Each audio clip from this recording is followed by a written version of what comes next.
Hi all welcome to ರುಚಿ cooking channel. ಇವತ್ತು ನಾನು ಮಾಡ್ತಿರೋ ರೆಸಿಪಿ ಬಂದು ಡ್ರಮ್ ಸ್ಟಿಕ್ ಬಿರಿಯಾನಿ ಅಥವಾ ನುಗ್ಗೆಕಾಯಿ ಬಿರಿಯಾನಿ. ಫಸ್ಟು ನುಗ್ಗೆಕಾಯಿನ ನೀಟಾಗಿ ಅದರಲ್ಲಿರೋ ನಾರೆಲ್ಲ ಕಟ್ ಮಾಡಿ ಸುಲಿದು ತೆಗೆದಿಟ್ಕೊಂಡು ಅರ್ಧ ಕಪ್ ಮೊಸರು, 1 ಸ್ಪೂನ್ ಚಿಲ್ಲಿ ಪೌಡರ್, ಸ್ವಲ್ಪ ರುಚಿಗೆ ತಕ್ಕಷ್ಟು ಉಪ್ಪು, ಒಂದು ಅರ್ಧ ಚಿಟಿಕೆಯಷ್ಟು ಅರಿಶಿನ ಪುಡಿ ಹಾಕ್ಕೊಂಡು ಚೆನ್ನಾಗಿ ಕಲಸಿ ಮ್ಯಾರಿನೇಟ್ ಮಾಡಬೇಕು.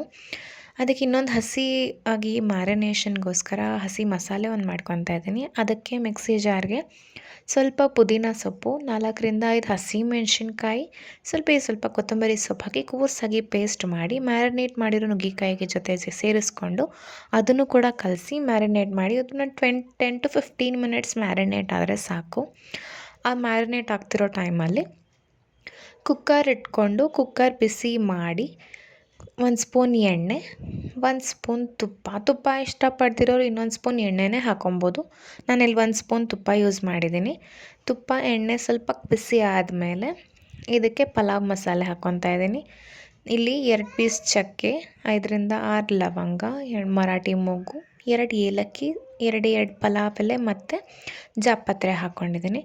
ಇದೆಲ್ಲ ಚೆನ್ನಾಗಿ ಫ್ರೈ ಆಗ್ತಾಯಿದೆ ಅನ್ನೋವಾಗ ಸ್ವಲ್ಪ ಫ್ಲೇವರಿಗೋಸ್ಕರ ಕಸೂರಿ ಮೇಥಿ ಹಾಕ್ಕೊಂಡಿದ್ದೀನಿ. ಕಸೂರಿ ಮೇಥಿ ಸ್ವಲ್ಪ ತುಪ್ಪದಲ್ಲಿ ಫ್ರೈ ಆಗ್ತದೆ, ಫ್ಲೇವರ್ ಬರ್ತಾ ಇದೆ ಅನ್ನೋವಾಗ 1 ದಪ್ಪ ಈರುಳ್ಳಿನ ಉದ್ದುದ್ದಕ್ಕೆ ಹೆಚ್ಕೊಂಡು ಹಾಕ್ಕೊಂಡಿದ್ದೀನಿ. ಈರುಳ್ಳಿ ಸ್ವಲ್ಪ ಕಲರ್ ಚೇಂಜ್ ಆಗ್ತಾ ಇದೆ ಅನ್ನೋವಾಗ 1 ಸ್ಪೂನ್ ಶುಂಠಿ ಬೆಳ್ಳುಳ್ಳಿ ಪೇಸ್ಟ್ ಹಾಕ್ಕೊತಾ ಇದ್ದೀನಿ. ಶುಂಠಿ ಬೆಳ್ಳುಳ್ಳಿ ಪೇಸ್ಟ್ ಹಾಕ್ಕೊಂಡಾದ್ಮೇಲೆ ಸ್ವಲ್ಪ ಹಸಿ ವಾಸನೆ ಹೋಗೋವರೆಗೂ ಹುರ್ಕೊಳ್ಬೇಕು. ಶುಂಠಿ ಬೆಳ್ಳುಳ್ಳಿ ಪೇಸ್ಟು ಹಸಿ ವಾಸನೆ ಎಲ್ಲ ಹೋಗ್ತಾ ಇದೆ ಅನ್ನೋವಾಗ ಒಂದು ಸಣ್ಣಕ್ಕೆ ಹೆಚ್ಕೊಂಡಿರೋ ಟೊಮೆಟೊ ಹಾಕ್ಕೊಂಡಿದ್ದೀನಿ. ಟೊಮೆಟೊ ರುಬ್ಬಿ ಕೂಡ ಹಾಕ್ಕೊಬೋದು, ಪೇಸ್ಟ್ ಮಾಡಿ ಅಥವಾ ಪ್ಯೂರಿ ಥರ ಮಾಡಿಕೊಂಡು ಕೂಡ ಹಾಕ್ಕೊಬೋದು. ನಾನಿಲ್ಲಿ ಸಣ್ಣಕ್ಕೆ ಚಾಪ್ ಮಾಡಿ ಹಾಕ್ಕೊತಾ ಇದ್ದೀನಿ. ಸ್ವಲ್ಪ ಟೊಮ್ಯಾಟೊ ಮ್ಯಾಶ್ ಆಗಿ ಮಸಿ ಆದಮೇಲೆ ನೆನೆಸಿಟ್ಕೊಂಡಿದ್ವಲ್ಲ ಅಥವಾ ಮ್ಯಾರಿನೇಟ್ ಮಾಡಿ ಇಟ್ಕೊಂಡಿದ್ವಲ್ಲ ನುಗ್ಗೆಕಾಯಿ, ಅದನ್ನು ಹಾಕಿ ಮಿಕ್ಸ್ ಮಾಡ್ಕೊತಾ ಸ್ವಲ್ಪ ನೀರು ಬಿಡ್ತಾಯಿದೆ. ಮಸಾಲೆ ನುಗ್ಗೆಕಾಯಲ್ಲೆಲ್ಲ ನೀರು ಬಿಡ್ತಾಯಿದೆ, ಮಸಾಲೆ ಎಲ್ಲ ಚೆನ್ನಾಗಿ ಫ್ರೈ ಆಗ್ತಾಯಿದೆ, ಹಸಿ ವಾಸನೆ ಹೋಗ್ತಾಯಿದೆ ಅನ್ನೋವಾಗ ಕಲ್ಲುಪ್ಪು ಹಾಕ್ಕೊತಾ ಇದ್ದೀನಿ.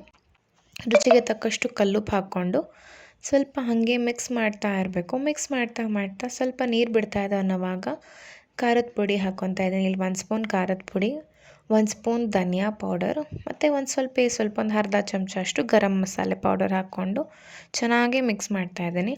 ಮಿಕ್ಸ್ ಮಾಡ್ತಿರುವಾಗ ಇಲ್ಲಿ ಅಕ್ಕಿ ಎಷ್ಟು ಅಳತೆ ತೊಗೊಂಡಿದ್ದೀವೋ ಅಷ್ಟು ಅಳತೆ ನೋಡಿಕೊಂಡು ನಾವಲ್ಲಿ ನೀರು ಹಾಕ್ಕೊಬೇಕು. ನಾನು ಒಂದೇ 1 ಗ್ಲಾಸ್ ಅಕ್ಕಿ ಹಾಕಿ ಮಾಡ್ತಿರೋದ್ರಿಂದ 2 ಗ್ಲಾಸ್ ನೀರು ಹಾಕ್ಕೊತಾ ಇದ್ದೀನಿ. ನಾವು ಅಕ್ಕಿ ರೇಷಿಯೋ 1:2 ಹಾಕ್ಕೊಬೇಕು ಯಾವಾಗಲೂ, ಆವಾಗಲೇ ಕುಕ್ಕರಲ್ಲಿ ಮಾಡುವಾಗ ಚೆನ್ನಾಗಿ ಬರುತ್ತೆ. 2 ಗ್ಲಾಸ್ ನೀರು ಹಾಕಿ 1 ಕುದಿ ಬರ್ತಾ ಇದೆ ಅನ್ನೋವಾಗ ತೊಳೆದಿಟ್ಕೊಂಡಿರೋ ಅಕ್ಕಿ ಹಾಕ್ತಾಯಿದ್ದೀನಿ. ನಾನು ನಾರ್ಮಲ್ ಮನೇಲಿ ಯೂಸ್ ಮಾಡೋ ಅನ್ನ ಮಾಡೋ ರೈಸ್ ಯೂಸ್ ಮಾಡಿದ್ದೀನಿ. ಬಾಸ್ಮತಿ ರೈಸ್ ಯೂಸ್ ಮಾಡೋರು ಅದನ್ನು ಕೂಡ ಹಾಕ್ಕೊಬೋದು. ಅದು ಹಾಕಿ ಇನ್ನೊಂದು ಕುದಿ ಬಂದಮೇಲೆ ಕುಕ್ಕರ್ ಮುಚ್ಚಿ 2 ವಿಸಲ್ ಕೂಗಿಸ್ಕೊಳ್ಬೇಕು. ನಾರ್ಮಲಾಗಿ 2 ವಿಸಲ್ಗೆ ಬೆಂದುಬಿಡುತ್ತೆ. ನಾನು ಸ್ವಲ್ಪ ಬೇಯಬೇಕು ಅಂತ ಇಷ್ಟ 3 ವಿಸಲ್ ಕೂಡ ಕೂಗಿಸ್ಕೊಬೋದು. ನಾನಿಲ್ಲಿ 2 ವಿಸಲ್ ತೊಗೊಂಡು ಓಪನ್ ಮಾಡಿದ್ದೀನಿ.